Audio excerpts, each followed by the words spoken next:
A December unlike any other record heat. Now to growing concerns about the deadly coronavirus. Thousands of Americans are still picking up the pieces after more than 60 tornadoes. This image, one that have become all too familiar. Students evacuating with their hands Everything up. they're doing online The suspect is being watched, is being tracked. Every single action you take is carefully monitored and reported. Yikes. You want to go make something? Let's go.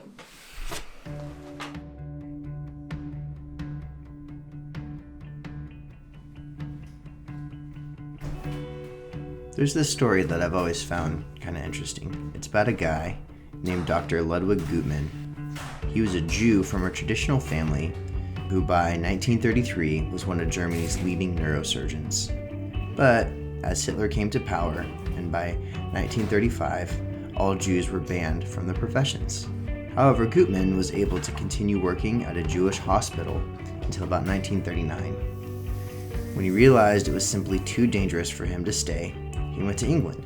Then, by about late 1943, the British government, recognizing what a remarkable doctor that they had in their midst, they asked Gutmann to head the first ever dedicated medical facility for the treatment of paraplegics. When Gutmann arrived, he was actually horrified by what he saw. The paraplegics, most of them soldiers who were injured in the war, were being kept horizontal in their hospital beds and heavily sedated. They were young men in their late teens and early 20s, yet the received medical opinion at the time was that, since they would never recover and never be able to walk, the most humane thing to do was to ease their pain until they died. And at the time, their life expectancy was between 3 and 6 months. And this really didn't sit right with Gutmann. You see, Gutmann realized that, though motivated by kindness, this was the worst possible way to treat these men. He was convinced that they had a future, and his task was to help them find it and make a way to it. The first thing he did was cut back their sedatives by half, because this was keeping them totally immobile. Then he got them to sit up in their beds. Then he started throwing balls at them, and they were forced to play catch. The other doctors and nurses, they really didn't understand what Gutmann was trying to do. They would actually pull him aside and say, "These are morbid cripples. What are you doing? Who do you think they are?" And Gutmann would just steadily look them in the eyes and say, "These are the best of men."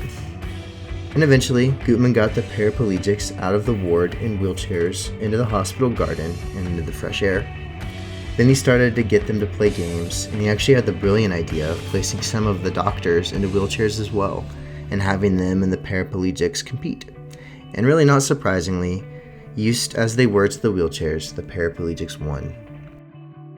And for the first time, Gutmann saw real excitement on their faces. And he realized that sport was going to be the way to give them back their passion for life. So he organized more games, and then a national competition, and finally, in 1948, an international contest to accompany the Olympic Games. And in 1968, Gutmann's efforts were officially rewarded when the International Olympic Committee recognized the Parallel Olympics as an official part of the Olympic Games. All it took was Dr. Gutmann to look at these people and see something that others didn't. He saw something beneath the surface. He saw something that was hidden. And he chose to break the status quo, and he chose to treat them as humans. And in so doing, Gutmann was able to not only change the lives of the soldiers in his care, but he was able to change the lives of thousands of people to this day. He chose to lead with something greater and chose to touch the lives of others with something far greater than himself.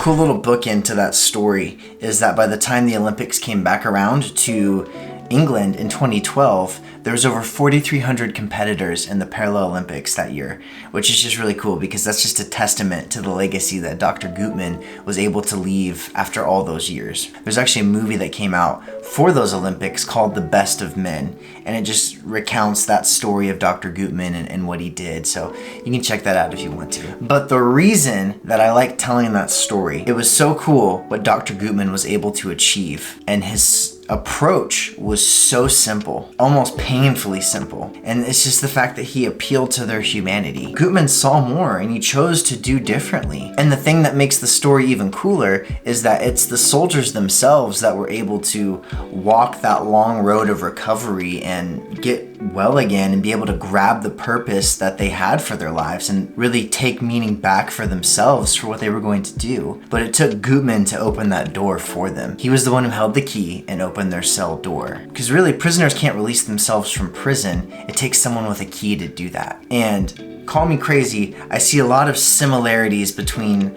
us today, where we're at in our culture, and the soldiers in this story. Now bear with me. I don't think that we're on our deathbeds while our attendants sedate us until we die.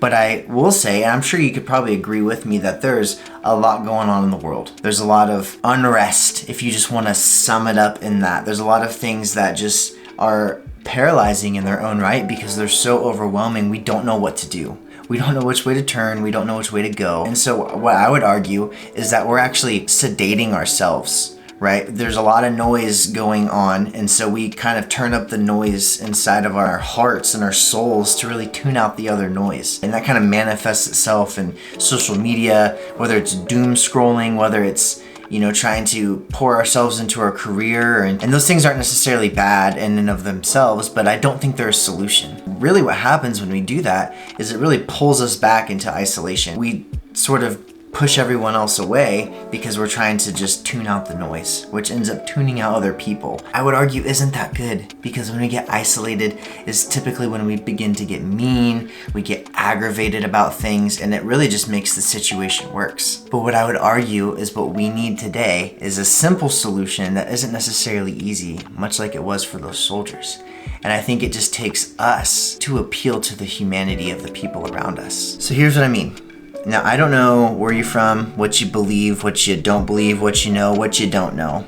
But I want to talk for a minute a little bit about what I believe. And if you disagree with it, that's totally fine. I think there's a truth that we can agree on here. And if you still don't, that's okay. You can just click away. I believe personally that all people, all human beings are created, and that they're created on purpose with a specific design, and each person has sort of an imprint of the one who created them, an image, so to speak. And it's this sort of imprint on every human being that they get the core of who they are. Being able to be creative, being able to problem solve, being level-headed, being kind. And it's interesting that it seems to be those qualities that a lot of the noise in the world tends to push back. And not only are we isolating ourselves from other people, but we're really isolating ourselves from who we can be. There's a whole other world out there that we can reach out and grab, but we can't really see it right now.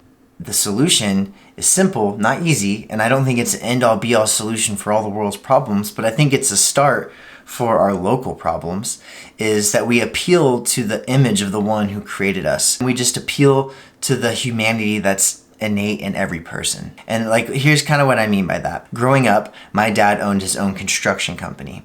And from a very early age, I was able to go with him and go to work with dad, and I would just sit and watch him work and kind of just complain. But as I grew up, as I got older, as I became more capable, I started doing more things. I began sweeping, I began taking out the trash, I began sanding cabinets so they could be stained, and the things just kind of snowballed from there. And the more I did, the more I learned, the more I was able to do. And so my dad would see those things and speak to them. What I mean by that is we'd be on a job and I would know how to do something and I'd do it. And that's something he wouldn't have to do. So he would say, hey, I really appreciate you laying the floor over there because I didn't have to do that and I was able to focus on this and we're able to get more done. And it made the customer happier, right? Or the more that I became skilled at something, he'd say, you're really good at this and you're good at problem solving. You're really good at figuring things out. That was good. I enjoyed that. That helped develop me, and to the point now where I would say that those things are a part of my character. I enjoy serving. I enjoy being able to take burdens off of people's shoulders so that way they don't have to deal with that as much. I enjoy being creative and figuring out things and solving problems. Whether I'm any good at that, that's up in the air, but I enjoy the process of it. And I think it's that principle that we can apply here. I think that is a step in the right direction. Now hear me out. What if you took that principle and you applied it in your daily life? Now I know this is cheesy and people say this stuff all the time, but just think about it. If you did that at work, even if you don't like your coworkers, even if they annoy you, just imagine, like let's say you work in an office and your coworker that annoys you, as much as they annoy you, they're organized. And so you say, hey, I really appreciate how organized you are because it really helps things go smoothly around here. Or if you're in a relationship or have a roommate and someone takes care of something that you don't have to worry about, just say thank you for taking care of that because it makes it a lot easier to live here. And even if they're like, dude, I don't even know what I would say to people, just make something up. I think it's cool how well you brush your teeth every day. That takes commitment. That's awesome. My point in that, and the reason I'm so passionate about that, of speaking kind words to people, is because there is tremendous power in the things that we say to others. There's tremendous weight that each word we speak carries.